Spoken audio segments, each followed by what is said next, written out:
kind of explain how important it is for, not even just former players or players now, but just regular people in general, how important it is to work on your mental health.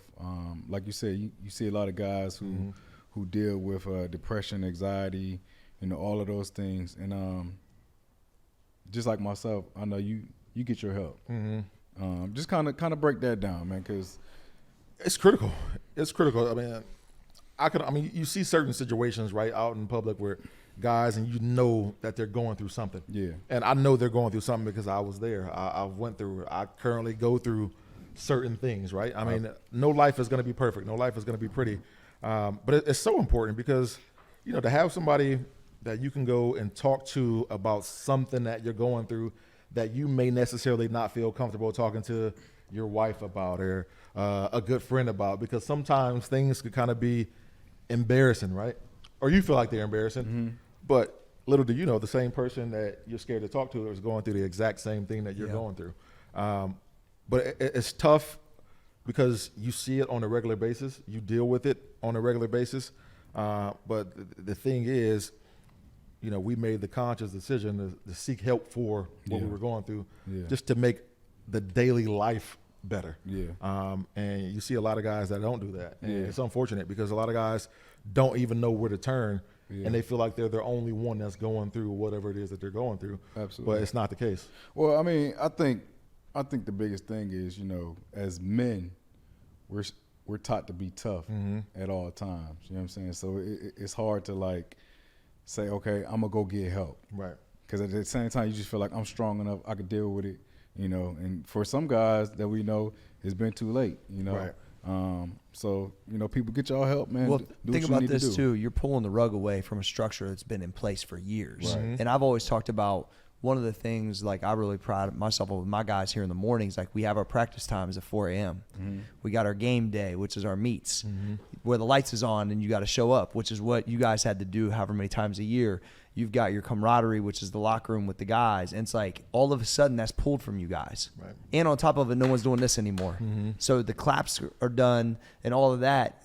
You got to be well equipped, or it's going to be a downfall. It's not possible not to be. Right. So going to seek it, creating other structure in your life that will keep those things moving. I just think that I know the content is up is up more now around the NFL guys, but every former player I've talked to, that's the thing. The rug was pulled out and they don't know what to replace it with.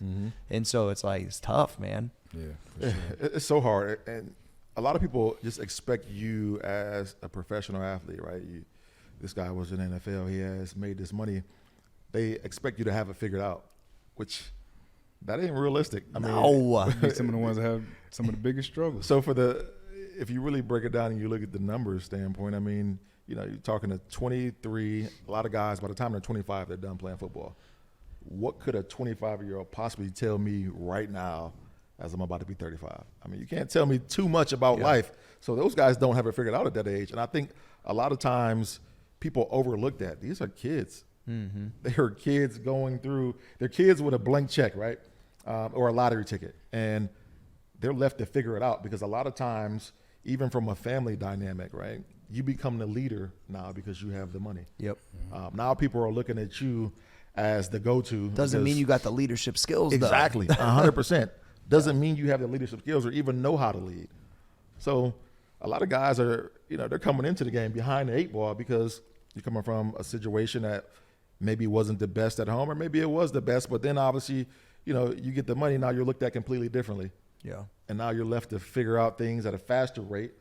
Hopefully you're able to figure out things on a faster rate, but sometimes people don't figure out things at all until it's too late. So it's a tough dynamic, and I think the league could do it better. Not just the NFL, but I mean just any professional sports franchise could do better with equipping young people with the right resources to be able to deal with just life as it comes, because it ain't easy. Sure. I think it's a good segment to go to the Boom Squad, get some questions, and then go to the what was the segment you got coming, Cole? Bucky Nuts News. We'll go to that, but I think piggybacking off of some of this, it'd be great for some questions for Beanie. Yeah. You want to start it off? You guys got anything? Yeah. So I want to talk on what you just talked about because a little bit of background. I trained a kid since the 5th grade. And he's a Westerville kid, and he looks up to you, right? You know, he sees you at the games, and you just talked about being a positive role model. So there's a lot of kids, you know, Central Ohio football is huge, right? There's a lot of kids going D1, and a lot of kids see the path that you paved, right? They see what you did, and they want to replicate that. What advice are you giving to them, or how are you being a positive role model? Because every time I'm at one of their games and you're there, they love it. It's like a big deal. It's a celebrity there. So what's that mean to you, and how are you kind of giving back? You know what? It means a lot, one, that, you know, they still revere me and look at me in that light, because I can tell you in high school, I don't know if kids, they were probably 3 or 4 years old. They're in high school now. Yeah. So a lot of what they're getting is from YouTube or parents, or, you know, so I appreciate that. But, you know, what do I do to give back? I mean, you know, I'm going to be coaching a little bit at Westerville. Hell yeah. So With Stan Jackson, right? yeah, yep. So I'll be helping out a little bit over there when I can and get the opportunity to. But I just like being around young people. I like being around younger guys, just to help encourage them about life and tell them. I mean, you can see a group of kids right now that, you know, may look to have it all figured out or think they know what's going on or what it takes. But, you know, having a guy like myself or, you know, Corey or Boom around those young kids, say, hey, man, you need to tweak this. You need to do this a little bit differently. You got to be mindful of who you're hanging around because it can go left real fast. I appreciate that, and I enjoyed being able to do that for young guys, man. So for young guys that watch us, if you ever see me out in public, hey, pull me to the side. You feel like you want to say something and talk, I'll talk to a young guy all Holler day at long. Yeah, 110%. That's cool. Todd? Yeah, I was just going to say respect to both of you guys, not only asking that question and kind of breaking it down from your standpoint, because, you know, a lot of these, whether it's younger guys or just everyday people that might even be of your same age group that hadn't heard that before, you know, your celebrity status, star athlete, you mentioned everybody thinks maybe from the outside looking in, you just got everything buttoned up. You know what I mean? You're a professional and nothing's wrong with your life. So for you guys to talk about not only the importance of that, but also reference some of the things that you've had to, you know, what path you've gone down to try to tackle some of those things and make sure that yourself and your family's right. I just think that's a lot of respect for sharing that. People Appreciate need to it. hear it. Appreciate it. Trevon? So you talk about like the transition once you finished football and like how hard it was basically then to find like that next career path. So like when you had when you had to hang up the cleats and like that first day when you were sitting in your house and you're like, I'm done playing football. What was that like? What was that next move? What was like that motivating thing where you're like, all right, like this is what I'm gonna do? Or like how long did you like sit there and you were like, what the fuck am I like doing now? So I always knew what I wanted to do. I wanted to go into broadcasting. So literally the first call that I made was somebody you guys probably see on TV and probably seen for the past 20, 30 years, was Dom Taberi. That was my first phone call. And he knew I had wanted to do it. To Dom and Moose. Moose was the old program director, you know, at 10 TV. So I made my first calls to them, and they're like, hey, man, come on Sunday. And so I did that for a couple of years, kind of learning the nuances of the business and how it works and how it operates, how to talk on TV. Was that a weird transition for you, Beanie? It wasn't. Yeah. No, I was It passionate. seemed natural, Yeah, so, I was yeah. passionate about it. I loved it, and you know, it was something that I knew. Once my playing days were over, that's what I wanted to do. So it wasn't as crazy as a transition as one would think from that standpoint. But yeah, that was my first call. I mean, I knew I had a plan, and I tried my best to execute that plan. What made you like want to get into that? Well, I mean, I think naturally, right? You see these guys that have these storied careers, and they end up on TV talking about the sport. And I just think I just idolized some of the guys that just did it before me. Hell yeah. And, you know, I thought that was a great way to stay connected to the game, keep a fresh face out there to the public, and just enjoy, you know, just talking about football. Yeah. Did you, and while you go back to Ohio State days, while you were at Ohio State, did you realize the magnitude of Buckeye Nation? It's hard, like, when I come across different guys, I try to, like, that's one of the things I bring up. Yeah. I've been talking to Boom about it since I met it. 100,000 people have been yelling, boom, every time you touch the football. Like, to understand that the opportunity, if you stay in Columbus or around, that Buckeye Nation, especially when you deliver like you did, Beanie, you're always going to show love. Like that, when you go to a school like that there is massive opportunities of that. Did you understand that fully, like when you was there? I didn't. Yeah. I didn't. I don't think a lot of guys do because you're so 'Cause worried you're in about it. you're living in the moment, right? Yeah. You're worried about getting the next pair of sneakers or going out or what we got to do at practice, something like that. You're not necessarily worrying about, the longer perspective and, everything that it entails and how fortunate you are to be at a place like this with a fan base like this. And I think a lot of the opportunity, I mean, we talk about the opportunity that comes from, being a Buckeye, and it doesn't have anything to do with the university from that standpoint, right? Correct. It's all about the association with the university, all the fans, all the people you meet. The alumni is crazy. The alumni. I mean, that's one of the things that I think is second to none about the University of Ohio State is the relationships that you're able to build outside of from the people at the university, from whether it's anything to do with the university. I mean, just the outside relationships that you are able to build from that. Think about the rooms you can get in purely because you want to be in them. Exactly. To learn from a Schottenstein or whoever it is because you was able to, leveraging that is, people try their whole lives to get in them rooms and they can't. 100%. But you can walk right in. Yep, 100%. If you know, okay. The right people. Yeah, and obviously of course. You catch your nose clean and the people have a certain amount of respect for you as a person. I mean, I think the opportunities can be endless. Yeah, for sure. Cool. Yeah. Well, one question, Sure. What's so you said you were coaching, what else you got going, business wise?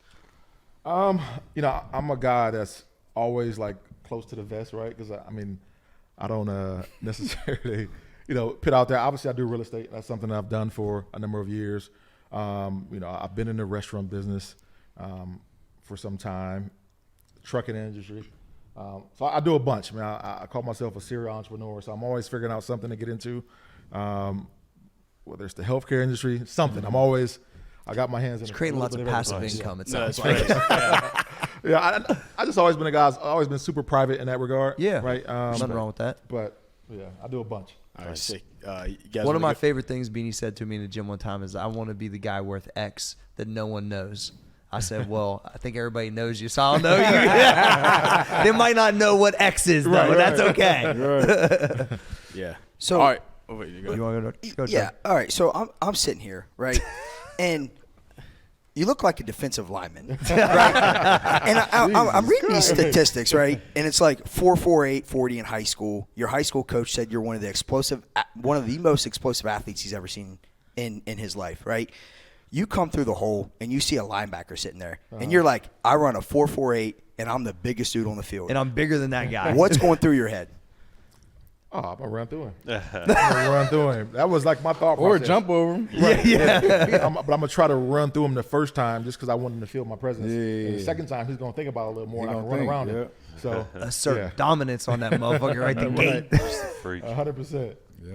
You guys got one more each, Tyler? I got one more. Yeah. Yeah. So outside of the Horseshoe, what are your top 2 or 3 venues that you played in college? Oh man, Great question. yeah, it's a really good question. I love Camp Randall.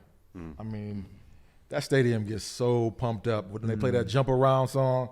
I mean, Camp Randall was a tough place to play at nighttime. We need Oh, to yeah. go there That sometime. environment. It's on my list. Yeah. Yeah. People say Penn State, right? I was gonna say Penn. The Penn whiteout State. at Penn State's The usually. whiteout is crazy. So I experienced the whiteout. It didn't do nothing for me, man. It wasn't. All right. I mean, one thing was cool is when you get off the bus, right? Their fans are right there, so they can at arm's length, and they can talk Bark shit. They at can you. throw whatever at you. Yeah. That is actually cool, a cool intimidating factor. Yeah. But I actually loved playing at Washington. Really? That stadium was loud as hell. It's so loud, right off the water. The fans got rowdy. I enjoyed playing there. Nice. Interesting. Thanks for sharing that. I think you just like the West Coast, man. Yeah. All was in there. Right. So when you're in the NFL, who's one player that you were around that you were like, this motherfucker is just a dog and they have the work ethic and I want to copy this player? Oh, Larry Fitzgerald by far.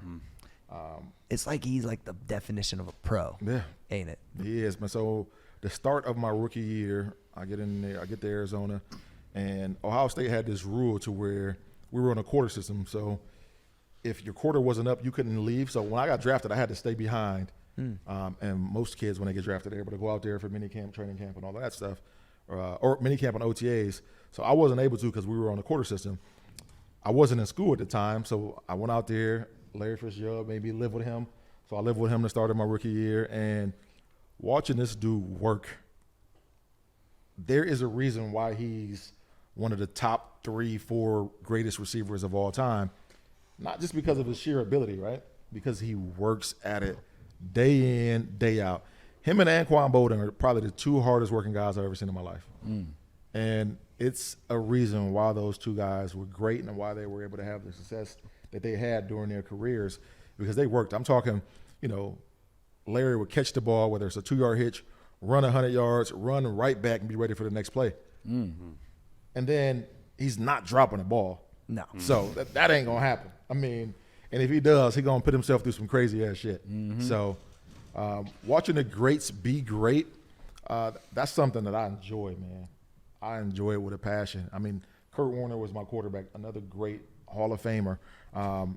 So me getting an opportunity to be around these guys and to watch the little nuances that they have about themselves that separate them from the other guy was an incredible experience, man. Well, I think it's like business, right? When people can come through the doors and see under the hood, it's the same thing. You're like, why is Larry Fitzgerald great? Right. You were with 2 dudes gold jacketed up. Like, why is that? And you got to see it day in and day out. That changes everything. And then you have to choose, do I want to be like that? Right. Because that's what it takes. And some people come and see the business and go, that's not for me. Right. And some people see the same type of thing. So it's like to be able to like witness that as a young guy, unbelievable.